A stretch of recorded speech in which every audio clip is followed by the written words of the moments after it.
Hey there, in this video I'm going to walk you through step by step on how to set up your Solana wallet called the Phantom Wallet extension, how you get Solana in there, how you purchase NFTs, how to mint them when they go live and you're interested in any specific project. I will also give you some tips and things you should be aware of when it comes to the crypto space and Solana in general, as well as how you actually make money buying NFTs, selling them, flipping them in general, and all of that in between. You can see the chapters down here, timestamps are also in the description down below, and feel free to pause the video at any point in time and just follow along. It should take a maximum of 10 to 15 minutes from the setup of the wallet to receiving Solana and then buying an NFT, so if you're short on time, you can probably speedrun this one as well. And we're going to start with one simple question.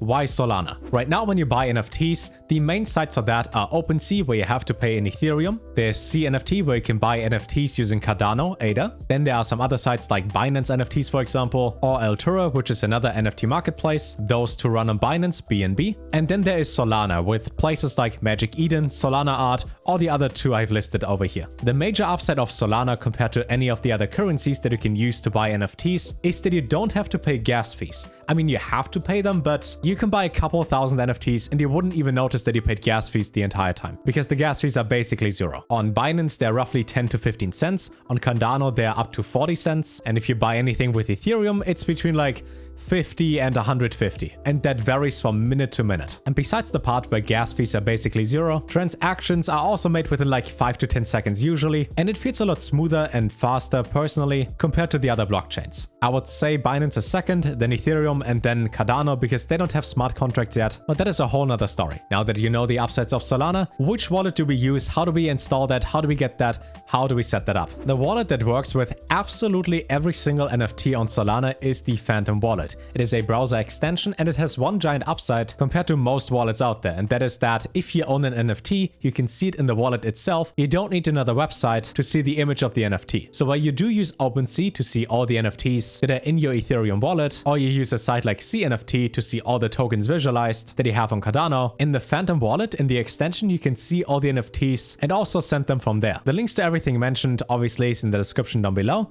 but let's start with the Phantom Wallet over here, where you just have to click on Add to Chrome. You don't have to use Google Chrome. In this case, the browser I show you right now is Brave, for example, but it still tells you add to Chrome. Browser doesn't matter too much. You will then get redirected to the extension site in the web store. Then you click on Add to Brave. You add the extension, and then soon after, it's going to show up here in the extension tab. If you already have a Phantom Wallet and you want to import this into a different browser, you would select Use Secret Recovery Phrase. So if you have a laptop or another computer where you would like to use the exact same wallet, even just a different browser where you want to use the same wallet, you would just enter your secret recovery phrase, and then you have that wallet added to the other PC or browser or laptop, whatever you use. We, however, click on Create New Wallet in the middle, and the important part is that when you click on that, you will see those 12 words. That is your secret recovery phrase. In case you never set up a wallet, if somebody uses those words in that specific order, they get your wallet. Meaning right now, and you could test that, you can enter those words on screen and you get access to the wallet that I'm setting up right now just based on those words. The smartest thing is to only write those things down physically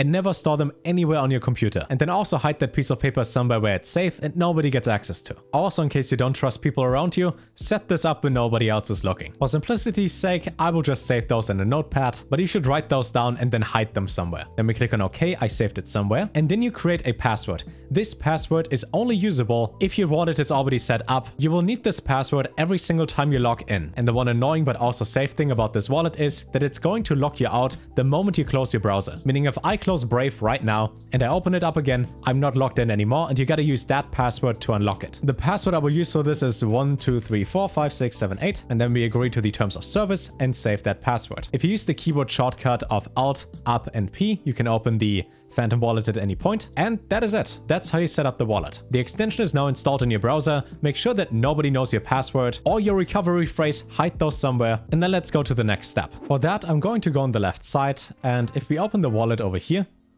which is always in your extension menu up there, then it shouldn't ask you for the password immediately, but if you close your browser right now and reopen it, you will need to enter your password. You will see multiple options in here. Starting at the top, if you click on this over here, you will copy your wallet address, meaning if somebody ever wants to send you an NFT or you want to send Solana to it, this is where you copy it just by clicking the wallet. You can also click on the Deposit Solana button, which we will do in a second, where I will show you how you can get Solana from an exchange like Kraken, for example, onto this wallet. In the top left, we have the option to add or connect another wallet, meaning if if you want to use something that is called a burner wallet, where you connect to sites you're not too sure about or NFT projects that seem a little bit shady, then it's always better to connect to a site using a wallet that you can throw away in the worst case. Just if there would be any shady activity and somebody gets access to it, you wouldn't lose your main wallet. And then we have 5 different tabs at the bottom. The tab that always opens up shows you how much money you have in the account and what different types of currency there are. You will have this button over here where you can see your collectibles, which is going to show you the NFTs that you have if you own any. There's the swap feature in here, meaning Solana as a coin is not stable. The price can go up or down, we all don't know. Just recently the price went from $80 to $216, but then it dropped down to $150 again. Meaning if you want to have a stable coin while still being in the same wallet and not paying any gas fees, you can swap your Solana over here to USDT or any of the other ones listed to make sure that a drop in Solana doesn't affect you too much in case you don't believe in the coin. So you don't have to take it out of the wallet, it can stay in there, you just gotta convert it. Tab number 4 shows you all the recent activity, meaning if you buy an NFT or somebody sends you Solana, it is going to show up here. And then lastly, the settings. In the settings, I would first of all give your wallet a name so you recognize that. I will call this one free because all of you guys have access to it. You can add people to it, trusted apps as well. You can change your password. And one important thing is the auto lock timer. After 15 minutes, this thing is going to lock itself, meaning even if you did not close your browser, this is going to lock you out. And I thought that was super annoying. So I would just add any amount of time that is more than 15 minutes, because if you sit on your computer for a couple hours at a time anyways, you don't want to log in again every 15 minutes. What you should also do is export your private key for all the wallets that you have, because if you have to restore a wallet, then you sometimes need to add this private key as well to restore different accounts in the same wallet. At least in MetaMask it was that. I haven't experienced this myself yet, but make sure to copy this section over here as well. Then you can also change the network, meaning if you need to connect to a test network or the developer network, in case you want to mint your own NFTs or get into that space, then you have the options for that over here. And lastly, there's one more cool thing about the wallet, and that is the fact that you can have trusted apps, meaning sites that you automatically connect to. At least that's what I think it stands for. Now we're going to talk about how do you actually get Solana into your wallet. If you use a major exchange like Kraken, for example, then you can buy Solana on there and then click on the withdraw function in there to send it over to your wallet. For that, all you have to do is copy the address up here and enter that as the withdraw address on the exchange that you use. In case you're not sure on which exchange you can buy Solana, you can always do the following thing. You can search for any site that shows you the price and the activity of Solana, like CoinMarketCap for example, and then you would scroll down a little bit on this site and see down here on which market it's listed, meaning you can also buy it in Binance for example, or FTX, or Huobi, or you click on see all markets, and you can see you can buy it on a lot of different markets. So in case Binance or Kraken doesn't work for you and you haven't signed up to those, by the way, links for those as well in the description down below, then you might find a different exchange over here where you can deposit money through your bank account or with your credit card, then buy Solana and then click on withdraw and send it to your wallet. One thing that I always recommend you to do, especially if you're new to this space, is before you deposit the exact amount of money you would like to send over, send the minimum amount that you can send to a wallet and see if it arrives. It should take like 30 seconds to a minute until any transactions arrived over here. And just in case you copied the address, but then you accidentally hit your keyboard, made a typo, you don't send your money into nothing. So always make sure to send a small amount first. And if everything arrives, then just repeat the first step with the remaining amount. Now to the question where I would say most of you guys are here for, and that is how do you buy the NFTs, how do you mint them, how does that process look like? Let's go to a site like Magic Eden for example. This is one of the marketplace sites where you can buy NFTs that are verified already, so for projects that have launched already. In case you want to buy, let's say one of those foxes for example, you would first click on connect at the very top, or you click on select wallet if this is your first time on the site. It will then open up this section over here where you can see that you can select your Phantom wallet, your Solid, or any of those other wallets. Again, Phantom works with every single site, which is why we focus on that in this video. We would then select it, then click on connect. And the first time you connect to a site, there's going to be a pop-up window asking you for this. Do you want to connect to this site? Yes or no? Because Magic Eden is a trusted marketplace.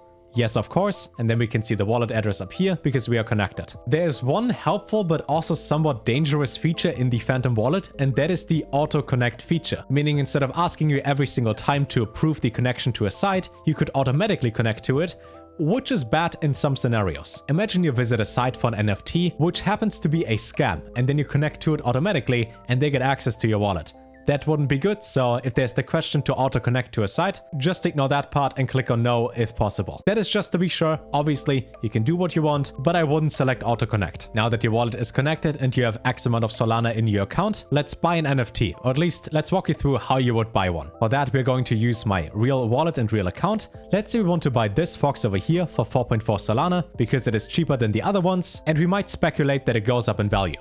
We will then select it, and then depending on the site you use, this always looks different. You can see both royalties as well as transaction fee that you have to pay when you pay those 4.4 Solana. Royalties meaning that the creator of this project is going to receive 4.4% of the sell price, meaning you as a buyer don't have to pay extra, but if you were to be the seller, you get 4.4% less. We can make an offer or we can buy. If we click on buy right now, it will again open up our wallet and a little window over here where it tells us the network fee is basically nothing. When I mentioned that there are no gas fees, those are the non-existing gas fees. Then you can click on approve and then you would buy one of those foxes. And after wallet approval, your transaction will be finished in about 30 seconds. Usually that is done in 10 to 15 seconds, but sometimes when you mint an NFT and you're at the launch of a project when tens of thousands of people try to make one single transaction, then it might take a minute or two. In this case though, our purchase is fulfilled. Meaning right now, if we click on the My Profile tab at the top and then we see our items, we can scroll down and we'll find our fox on the right side after we refresh. And if you refresh, you gotta connect again, but within like a minute or so, you should see the NFT that you just purchased. In case it doesn't show up, don't worry. You can always click the extension up here, then select your Phantom wallet, and then click on the tab for the NFTs you have in here. And you will see right now there are 3 different foxes in there, even though only 2 show up on the site. And let's say we would like to send one of those NFTs to someone else. We can then click on it immediately and hit the send button. We can also see the properties where on different sites that we're going to talk about in a moment, you can check how rare an NFT is and what the percentage is based on the traits they have. But let's go about making some money with this and flipping this NFT. We just bought it for 4.4 Solana, and now the floor price for the cheapest one available is 4.9 Solana. In order for our fox to show up first, we gotta have a price that is lower than 4.9. Meaning if we go back to our profile and then click on sell on our fox, we can select the price. I would go with 4.89 to be the first one listed. Then click on list now. Then you can see the gas fees besides the network fees of basically nothing. We click on approve. And then our fox is going to be listed. If someone else now buys this NFT, we don't get a notification or anything like that because it's not bound to your account or email or anything like that. You will just see that you made a typo and it's not 489, and the Solana will just show up in your wallet. I would like to say this over here was to educate that you should hit the correct button on your keyboard to make a period and make it 4 point something, but I really just had a typo. Now let's list the fox again, and if you feel like it when this video goes live, you can check, is this fox still available? Is the floor less than 4.89 Solana? And did I actually earn something from this showcasing right now? Because after the 4 point something % royalty fees, I should make a profit of roughly 0.3 Solana, or about $45 just for this showcasing right now. That's the whole buying and selling part, but how does it look like when you mint an NFT? Recently, there was one NFT called Kami something, which stands for gods, and it looked super sick. Just from the art style alone, I was like, damn, I want to have that. And for that, they always have something like a countdown as well as announcements in their Discord and their Twitter, where they will post an official link to their site where you can then mint an NFT. Because everybody builds their own website, this will always look different, but to mint Kami, for example, there was the mint option in the top right, and you would just click on that, then click approve, and then you have to wait and hope that you get an NFT. Sometimes when NFT projects launch, they're not just 1,000 or 2,000 people behind it trying to mint an NFT, but tens of thousands at once. And for this one specifically, me and 2 friends tried to mint an NFT, and even though we clicked on that, the very moment it went live, only one of us got one single NFT. So when you participate in those launching events and you buy the NFTs and you mint the NFTs for the first time, know that there's a lot of hype around them and your transaction might very likely not go through. But for that, we should talk about how do you actually find good projects. The #1 site that is not in dark mode is called howrare.is, where at the top there's the option to see upcoming drops. In here you will have an entire list of all the upcoming drops for the next week or two, where you can just scroll down and see for yourself everything that it's launching, as well as their website link, the Discord link, and their Twitter link, a price of the selected one, as well as the amount of NFTs you are able to mint. I personally go through the entire list of the next 7 to 8 days once a week and then list the projects that I personally mint on this channel. That should have been yesterday's video or next week's video on Monday or Tuesday, where I would do the following research to actually find the good projects. I would look at a project's Twitter page first and then see how many followers they have, as well as who is following them in this space. If you use Twitter and you follow other people in this space, it's always a good sign if people you already know are following this project. Then if the date is close and they have a couple thousand followers already, I would then join the Discord and see, are there any bots involved? Is this a legit project based on the people that stand behind it? I would check out the website. And very importantly, I would check out the amount of engagement they have, because it is a good sign to see if they either bot their project and it's probably not legit, or if there's no real hype around it. Because with 0 comments and 8 likes, despite 4,000 followers, there doesn't seem to be a lot of interest from the community behind it, meaning there's a good chance that the project might not sell out. If the project doesn't sell out and they don't mint all the NFTs on their launch day, then there's no real reason for the price to go up, because there's no scarcity and there are not that many people interested in a project. A good example for a really solid project would be Rogue Sharks, for example, which happened a couple days ago for me. They had a pretty weird system for the fair launch where you could make an offer on how much you would like to pay for an NFT, and then based on the people in the highest offer range, they randomly get selected if they can mint an NFT. I got unlucky, didn't get to mint one, but there were also 30,000 other people in there and only 5,000 available. But there was a lot of hype around that. You can see 50,000 followers is a lot. Even the likes on all the tweets are a couple hundred, a bunch of comments and engagement. And in the Discord, I think that like 40,000 people. So this, for example, would be a solid project where you can see all the signs for it to be, I guess, legit or good before it actually launches. Right now though, because you guys are in the future, you could check out this project, for example, and see, is the price still 3 or 4 Solana, or did it go up by a lot or fall down? Because when you mint an NFT, it's always random what you get. For example, during the Kami NFT launch, my friend got this one over here, which is not rare at all. It's like the most basic one possible. And paying 2 Solana for that was not the best decision, considering that the floor price, while I record this video, is 1 Solana, meaning the cheapest one available, and the ones that get bought is half the price that he paid for. I, however, soon after bought this one over here for 4 Solana, so twice the mint price, because it has a bunch of rare traits, which leads us into the next topic. How do you actually make money with NFTs, especially on Solana? The easiest way would be to just mint an NFT when they launch and see if the project has a lot of hype around that and it sells out in pretty much no time, like 1 minute and less, and then you just list the NFT immediately for twice the price. Because people are going to FOMO into it, the price should go up immediately. But that works for anything in life actually. You can buy pairs of Air Jordans like behind me, and you can pay the normal price when they drop, or you pay retail price when they're 2 times as expensive, but that is the easiest way. But there are a couple problems with that.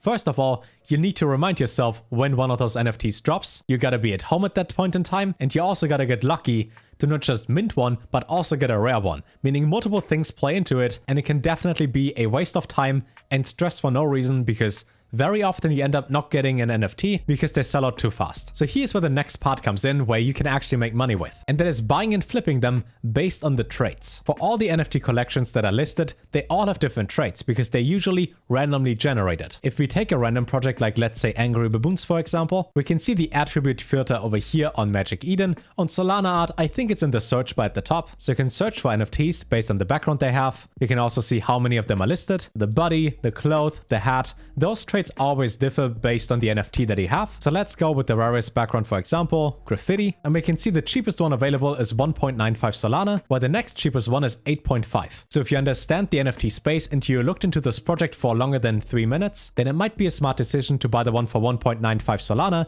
and just list them for 8.49. Now that does not guarantee that you're about to sell the NFT again, but if you can decide the floor price, so the cheapest one available with that trait, you can always increase the price and then hope that somebody else is going to buy it. If you want to see a percentage on how rare a certain trait is, an NFT project tends to release that data within like a day or 2 after their launch, and sometimes even in advance, but for that you gotta join their Twitter or their Discord, and then they either link to it directly, it's on their website, or in some cases you can use a site like howrare.is. And instead of clicking upcoming drops at the top, you would then just select the NFT that you bought, let's say Soul Bears, for example. And on the left side, you can then select all the traits they have available. For that, OpenSea is definitely a lot better as a website, as it tells you the percentage immediately, and even Cardano does a better job. But generally speaking, if you just take a look at the community and the NFTs that you invest into, you will have an eye for what is rare and what is not. And then you just gotta search for the cheapest one available with that specific trait. Also keep one thing in mind, that if you buy an NFT that is rare based on the trade, let's say there are only 5 available with that one specific hat. If it looks stupid, there's a high chance that nobody is going to buy it. Just because something is rare doesn't mean it's valuable. I can draw you an image in Paint right now, and it's completely unique and the only one I will ever draw and sell.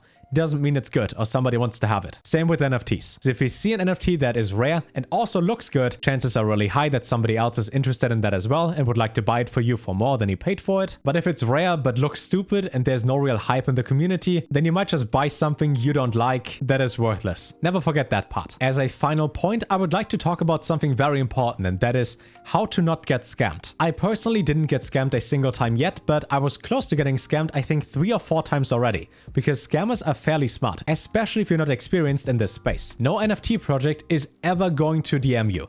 They will never send you a message and they never ask you for, hey, click on this link or send us money to this address and you get your NFT. That is always a scam 100% of the time. So if you join a Discord, for example, always do the following thing.